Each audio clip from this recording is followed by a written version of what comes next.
মশারা দেখো এ কি শান্তিতে শুয়ে আছে, এ সব রক্ত খেতে হবে। হামলা। আহ, আহ, আরে মশা তোরা আমাকে আবার কামড় দিলি।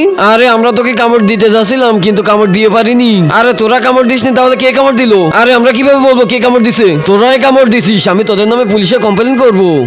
হ্যালো ইন্সপেক্টর সাহেব, বলো কি হয়েছে? আরে এত জলদি পুলিশ চলে আসলো? ইন্সপেক্টর সাহেব এই মশা আমাকে বারবার কামড় দিচ্ছে, একে ধরে নিয়ে যান। আরে ইন্সপেক্টর সাহেব আমি একে কামড় দিইনি। তুমি কামড় দাওনি তাহলে কে কামড় দিল? আমি কামড় দিছি।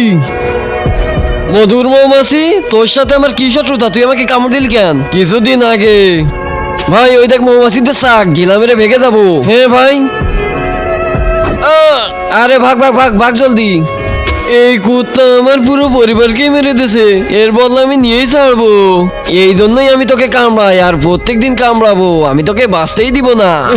এই তো আমি শুনতে চাচ্ছিলাম। তার আগে যারা চ্যানেলটি সাবস্ক্রাইব করে দিবে তাদের মা বাবা যেন অনেকদিন বেঁচে থাকে, আর যারা লাইক কমেন্ট করে দিবে তাদের মনের আশা যেন পূরণ হয়ে যায়। কমেন্টে লিখে যাও আই লাভ ইউ মা বাবা। ইন্সপেক্টর সাহেব ভিডিও করছেন না আপনি?